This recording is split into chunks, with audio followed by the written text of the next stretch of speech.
Dans une salle comble, deux figures majeures du parti fondé par le président Laurent Gbagbo ont pris la parole.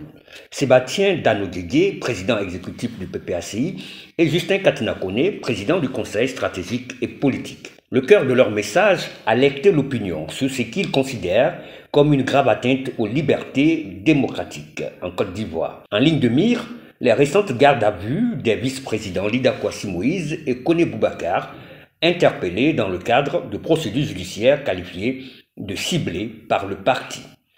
À l'approche de la date fatidique de l'élection présidentielle du 25 octobre 2025, et plus particulièrement depuis l'annonce de la candidature anticonstitutionnelle du président Ouattara, une fébrilité soudaine est en train de s'emparer du pouvoir au point d'engager une opération d'intimidation et de répression avec l'intensification d'un harcèlement judiciaire et politique des militants du PPACI.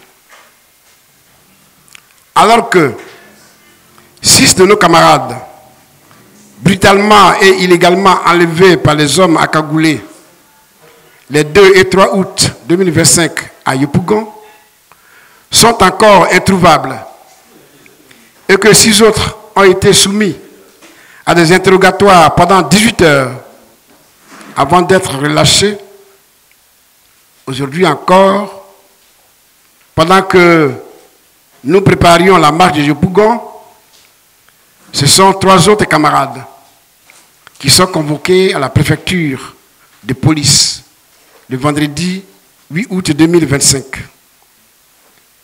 Ce sont le ministre d'État Lida Kwasi Moïse, l'ambassadeur Koné Boubacar et le colonel Keke Joël, colonel des douanes. Si le colonel Keke a été libéré le samedi 9 vers 10 h, au moment où la manifestation de Yopougon se tenait, les deux autres, je dis bien, c'est-à-dire Lida Kwasi et Koné Boubacar, sont encore en garde à vue. Ce sont 2 membres des instances de notre parti, le ministre Lida Kwasi Moïse et l'ambassadeur Koné Boubacar, comme je l'ai dit tantôt, sont placés en garde à vue dans des conditions dont la légalité et la conformité aux garanties constitutionnelles suscitent une profonde inquiétude. Ces pratiques constituent une atteinte grave aux principes fondamentaux inscrits dans notre loi fondamentale et ils bafouent les droits protégés par nos lois nationales et nos engagements internationaux. Le Parti des peuples africains Côte d'Ivoire tient à manifester avec la plus grande fermeté sa solidarité indéfectible à l'égard de ces 2 personnalités dont la contribution au renforcement de la démocratie et à la sauvegarde de l'état de droit est largement reconnue. Le PPACI exige la libération immédiate du ministre d'État Lida Kwasi Moïse, de l'ambassadeur Koné Boubacar et de tous les prisonniers d'opinion de tous bords. Ici, je voulais vous préciser que nous avons dans les geôles de l'État de Côte d'Ivoire près de 100 prisonniers détenus depuis très longtemps, qui sont des prisonniers politiques. Alors la question que je me pose ici, vu tout ce qui se déroule autour de nous, pourquoi cette propension à l'humiliation, à l'intimidation, à la répression et à la persécution? Pourquoi?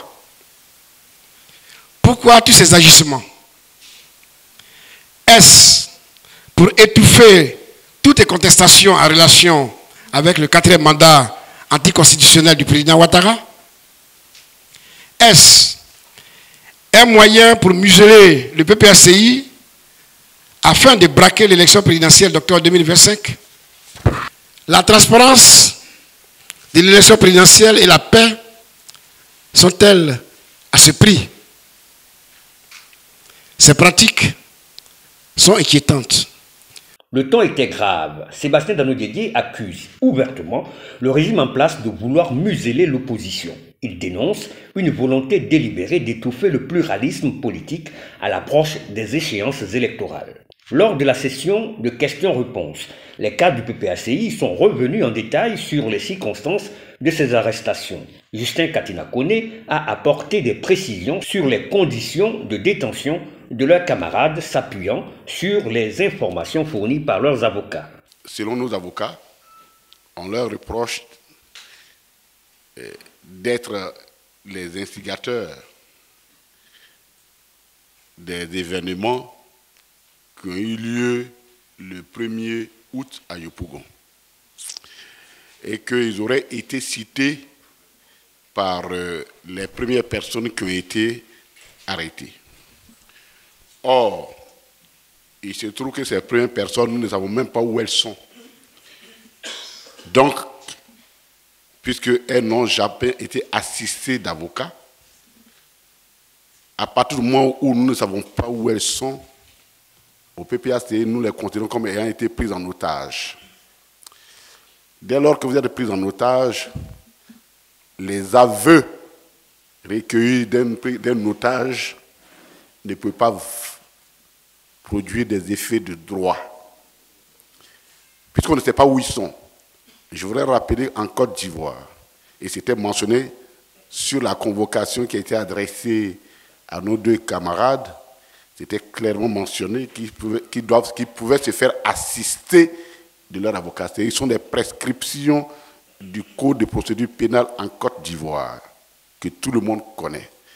Il se trouve que ceux qu'ils ont arrêtés et dont nous ignorons totalement, parce que nos avocats font les recherches pour savoir où ils sont les localisés, nous ignorons où ils sont, pour nous ce sont des otages.